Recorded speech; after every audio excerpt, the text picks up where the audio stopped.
Mr. President, with the permission of the body, Mr. President, I move to elect the following as members of the Commission on Appointments.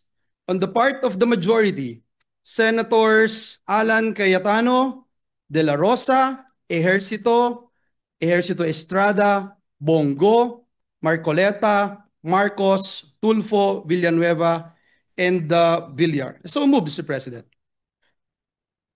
What is the pleasure of the distinguished minority floor leader? May I know how many members of the majority that the majority leader is electing into the Commission on Appointments? The majority leader will please respond. Sir President, we are electing 10 members of the majority in the Commission on Appointments, Mr. President.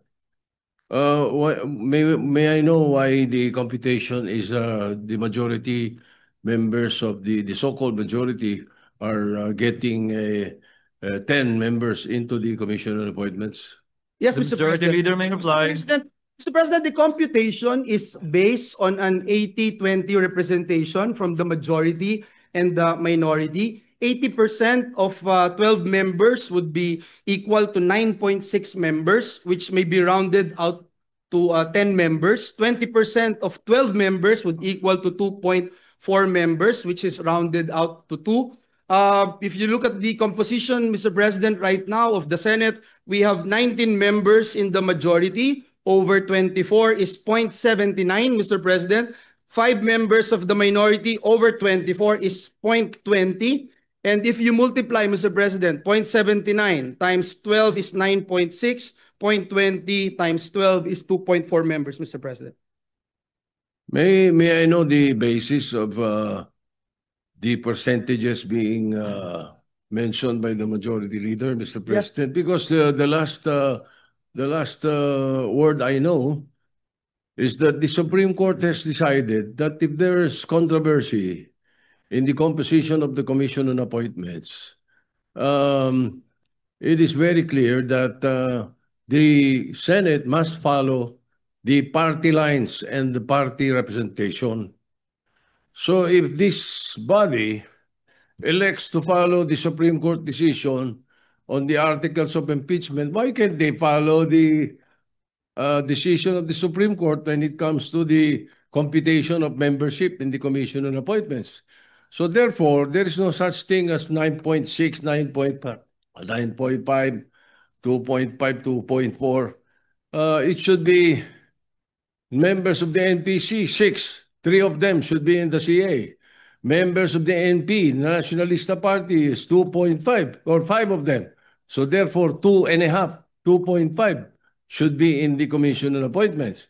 And then the rest are single members of each party, and therefore they could talk to the other members so that their 0.5 can be a total of 1%, 1 for each representation. There are easily 11. Oh no, the PDP has 3 members. PDP Laban has 3 members, Senator Bongo and Senator De La Rosa and Senator Robin Padilla. So their representation in the CA should be 1.5. Right now, I'm already hearing Senator Bongo and Senator De La Rosa as members of the CA. What about the other members? What about their political parties? I think this should not be the case to be followed, Mr. President, that the whim of the majority or the whim of the numbers shall prevail. I don't think so. We should follow the rule then, if that is the case. We have been discussing this with Senator Estrada. Senator Villanueva has tried to talk to me about it. What we're saying is that we could come up with a formula that will also jibe with the Supreme Court decision. Why all of a sudden coming up with something like this, and then coming up with percentages that an economist could not even understand? Mr. President, if I may. Before recognizing the Honorable Zubiri, Chair would like to recognize first the Majority Floor Leader. Thank May you very proceed. much, Mr. President. Mr. President, we put on record that we submit to the statements made by our minority leader that it should be based from the Supreme Court's decisions, Mr. President.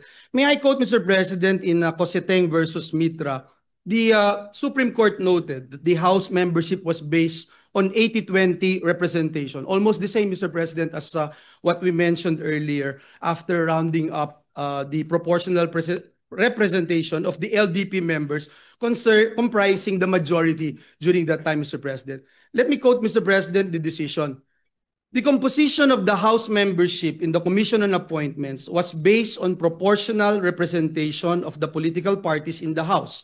There are 160 members of the LDP in the House, and they represent 79% of the House membership.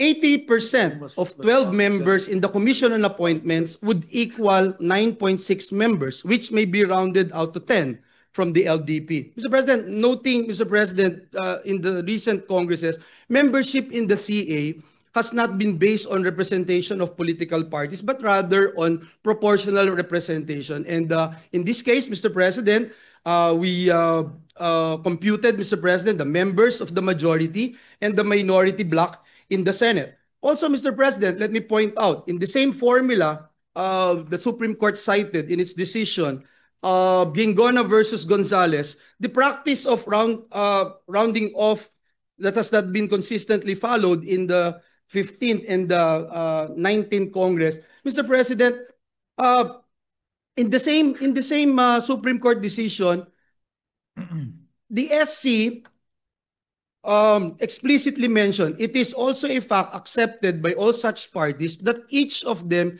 is entitled to a fractional membership on the basis of the rule on proportional representation of each of the political parties or coalition, Mr. President. So, Mr. President, if the question is every senator would have a 0.5 fractional membership, the senator does not actually hold that 0.5 fractional membership, Mr. President. Ang may-ari po nito ay yung koalisyon. Ito pong sinasamahan niya na bloke. And that's why, Mr. President, if the question is whether or not a senator from the majority bloc, for instance, would give up his or her fractional membership to another party, it cannot be done, Mr. President, as the proportional allocation of seats belongs to, again, to the party, coalition, or bloc, and not the senators themselves. And the Supreme Court is very clear that a senator is not ipso facto entitled to a CA seat. I submit, Mr. President, and lastly, Mr. President, again, may I be allowed to mention this, in the Gingona resolution issued by the Supreme Court, let me quote, respondents, however, accepted the fact that for the purpose of determining the proportional representatives of each political party to the Commission on Appointments, the basis thereof, Mr. President, the basis thereof is the actual number of members of each political party at the time of election of the members of the Commission on Appointments in the Senate. And that's why, Mr. President, even though this representation is moving for this particular motion, Mr. President, this representation would submit to the wisdom, collective wisdom of the members of this institution. I submit, Mr. President. Senator Zubiri is recognized for his interjection. Thank you, Mr. President. Mr. President, with due respect to the majority leader, usually, if it's not political party that makes a decision for us on who will be heading this commission appointments, we usually look for partners. We've been doing that since 2007, Mr. President. I remember in 2016, my partner was Senator Richard Gordon. And he allowed me to take my seat in the CA actually for almost 2 terms, or two Congresses, which is the 6th, 17th, and 18th Congresses. And may kahati po ako, kaya 0.5 kami. He could have taken the first 1.5 years and I could have taken the second 1.5 years. But what he did is he gave it to me, hindi na siya umupo sa kanyang position or karapatan bilang CA member. Kaya dito lumalabas, mga kababayan, no, sa ating Senate President, may kapartner po tayo. So, that's why we computed it at 9.5 and 2.5. that's also the right of the minority to have the 2 point or the 0.5 seat.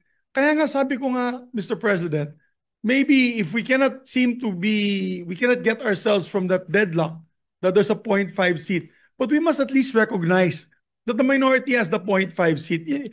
I mean, schematics lang yan eh. 0.4 yung sa majority, 0.6. Pero sa totoo yan, 0.5 yan, kalahati-kalahati yan, Mr. President. Because we share our seat with another member. That's how it is. That's the tradition. I know Senator Jinggoy is familiar with that. The Senate President is familiar with that. We just look for partners. In the time when I was Senate President, Your Honor, the Senate President, I gave my share actually to the Senate President, to Senator Chis Escudero, so that he'll have a full membership of the CA. Kasi kalahati ko siya. Wala akong kahati dahil ako yung presiding officer ng CA. So yung punto ko po dyan, Mr. President, kawawa naman yung 0.5 seat ng minority. 0.5 na lang nga, tatanggalin nyo pa at ibibigay nyo pa sa iba. Papayag kami na may kahati po kami sa minority, sa majority. Yung minority sana, pabigyan na makaupo din. Whether it's the first half or the second half of the 20th Congress. But that would have been the more ideal situation, Mr. President. Na kung gusto nyo, ako pumapayag nga ako, mag-toss coin na lang. Para sa ganun, sinong uupo sa majority, sinong uupo sa minority, sa first half and second half.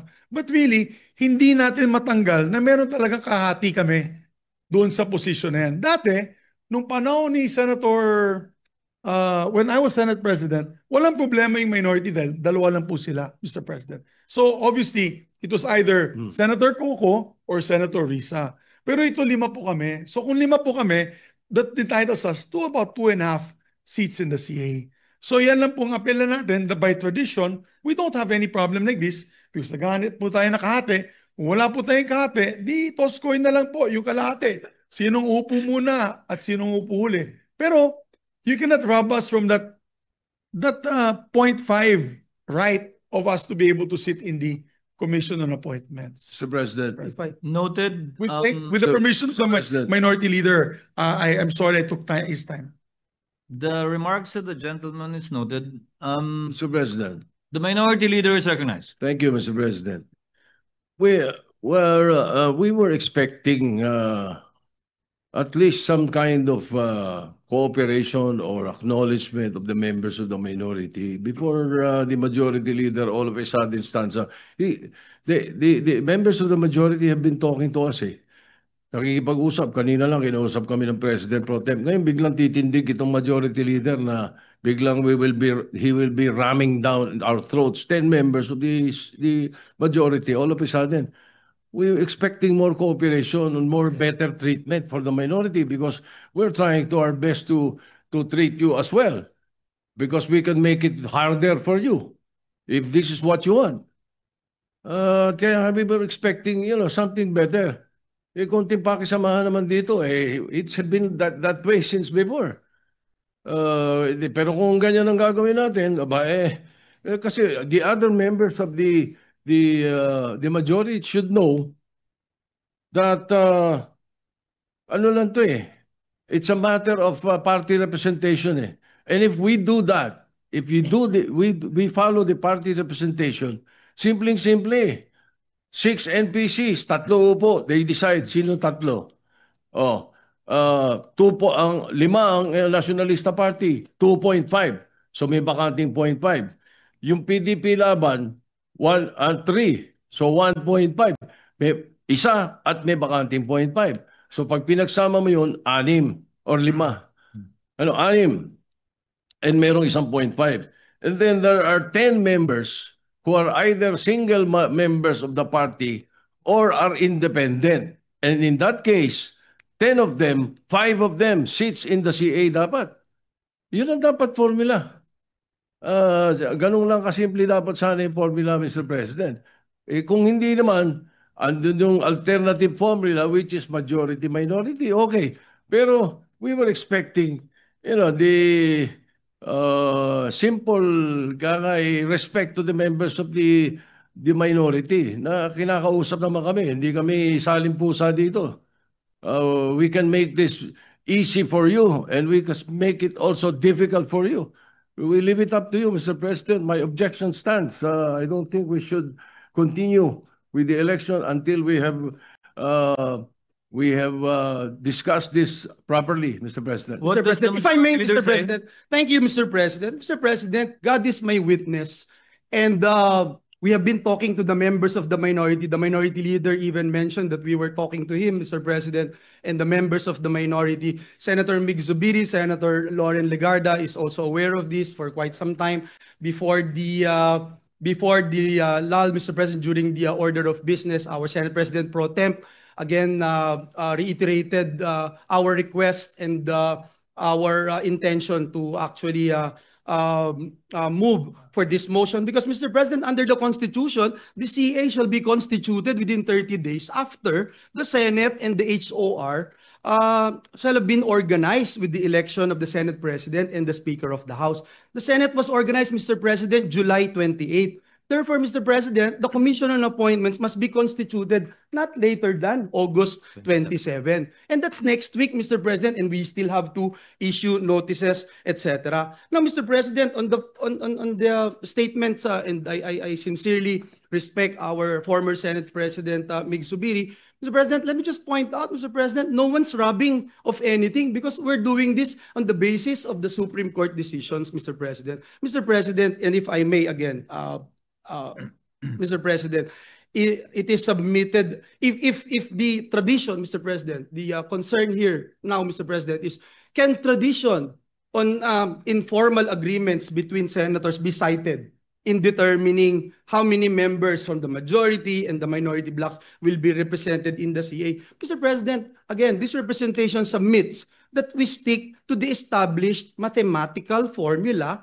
and the use of Supreme Court decisions as guidance, Mr. President. Kaya po nagbigay sila ng desisyon so that we can be guided accordingly in determining the proportional representation in the CA. In the SC resolution, again, Mr. President, on Gingona versus Gonzales, the court said, no practice or tradition established by a mere tolerance can, without judicial acquiescence, ripen into a doctrine of practical construction of the fundamental law. In the same decision, Mr. President, in the Gingona resolution, it also states, who decides the question of proportionality, Mr. President? Who decides? The power to choose who among them will sit as members of the Commission on Appointments belong to the Senate, Mr. President. And that's why, Mr. President, even this representation who made that motion will submit to the decision of every member of the Senate. And furthermore, Mr. President, in the Coseteng versus Mitra, the Supreme Court again pointed out the other political parties or groups, and I quote, other political parties or groups in the House, such as petitioners, kaiba, which is presumably the member also with the coalition majority. Ang sabi po ng Supreme Court, are bound by the majority's choices. Mr. President, last but not the least, as much as we wanted to entertain the idea of coin tossing, Mr. President. My sister won in the mayoralty election in Bukawi by coin toss, Mr. President. But we have no precedents on this matter, Mr. President. And again, let me submit for the record that the Supreme Court provided us guidelines with all due respect to our colleagues, especially in the minority. Thank you, Mr. The President. minority leaders Yes, recognize. thank you, Mr. President. The Gingona versus Gonzales issue should be the prevailing, not the Mitra or Coseteng versus Mitra, as mentioned earlier by the majority leader.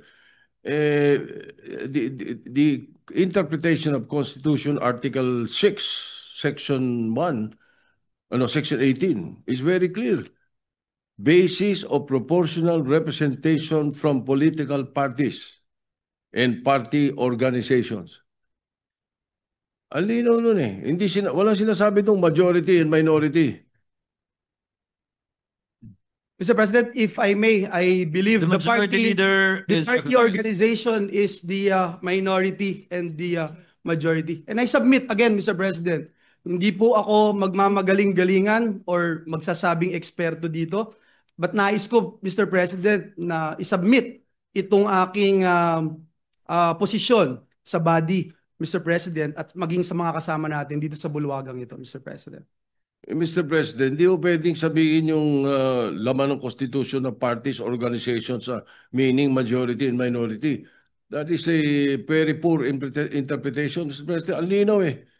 The basis of proportional representation from the political parties and parties or organizations registered under the party list system represented therein. Hindi ko makikita yung majority minority doon, Mr. President. So I think kung sa mga simple membership ng mga committee, kinukonsulta members ng minority, kinukonsulta bawat member sila, bakit hindi sa napaka-importanting body like the Commission on Appointments? Ba't hindi makakonsulta? The President pro temp was talking to us about it just a few minutes ago. That's the point, Mr. President. Bakit ganito? But then again, that is my appeal. And if it doesn't work, then let's work. Mr. President, I submit, Mr. President, I think we have been debating on this, Mr. President. Again, that is the position of this representation, and we submit it, Mr. President. Before acting on the motion of the majority leader duly objected to by the distinguished minority floor leader, Chair would like to state for the record that neither the majority nor the minority has a monopoly of interpreting what the Supreme Court said in regard to the Supreme Court decision on the composition of the Commission on Appointments. In fact, that is the reason why in no less than 8 occasions, cases were brought before the Supreme Court precisely on the composition of the Commission on Appointments, beginning as early as 1951, the latest being in 2009. And the Senate is a deliberative body. The Supreme Court said it is the Senate that decides on these matters. Chair takes exception to the statement that this is being rammed because we debated on it, and when there is a motion duly objected to, our rules state very clearly that we should divide the House by acting on that clear difference in opinion with respect to matters that the Senate needs to act upon, specifically that we should constitute and organize the Commission on Appointments within 30 days after the organization of both the House and the Senate. That date lapsing on August 27, 2025. What is the pleasure of Senator Cayetano? Sir President, aside from, with the permission of both the majority leader, minority leader, you know, of course, as a former diplomat, I'd rather na mag-usap, and I think nag-uusap ng the last 2 weeks. Unfortunately, I think hindi umuusad yung point na mag-agree. But I was once in the position of the minority leader, and he was the majority leader. So I do understand the duty of Senator Soto not only to stand up here, but to make sure that in the CA, there is more representation for the minority. However, this is also unique because both the Senate President and the minority leader are from the NPC, which is not the first time, because this happened during the time of the LDP, precisely because we're one of the 3 countries in the world, or 4, that presidential pero multi-party. Usually kasi pag presidential, 2 parties lang. So medyo malinaw yung representation. Having said that, my appeal lang is that kung hindi nga mapag-uusapan, aside from the 30-day, the 2 pending, aside from the diplomats and the military officers, it is the Secretary of Energy and Secretary of DNR. We all know that it's not only DPWH and flood control projects ang nag-cause ng baha. We also know that whether it's reclamations or kulang ng ECC, whether it's mga ilog na tinambakan, DNR yan eh. And we also know that ang laki ng problema sa kuryente in some parts of the Philippines. So I mean, further delay might benefit us sa pag-uusap, but it will damage, you know, the discussions of this with the secretaries, because the CA is such a powerful tool to get the secretaries on the right track. At kung hindi dapat sila i-confirm, hindi i-confirm. Kung i-confirm, through our collective efforts, I think itong flooding at saka itong kuryente madidiscuss na maaga. So I just like to empathize with both the majority and minority leader, but emphasize that we have to decide sooner than later. Thank you, Mr. President. Noted and entered into the records. What is the pleasure of the Honorable Zubiri? Maybe there's still, we can ask for a minute suspension. Maybe there's still some diplomacy left. in this situation, since the former Secretary of Foreign Affairs stood up and said that he could help in the diplomacy or this issue particularly? Instead of suspending so as to make the most out of the time of the Senate, can we defer acting on the motion of the majority leader duly objected to and take up some of the reference of business That's okay. while waiting, and thereafter we shall proceed to act on the motion of the majority floor leader with the permission of Senator Zubiri and the minority. Okay. Chair hereby defers acting on the motion duly objected to by the minority leader to elect the 10 members of the Commission on Appointments. Majority leader? Mr. President, move that we proceed with the additional reference of business. Any objection? Hearing none, motion is approved. Secretary is directed to comply.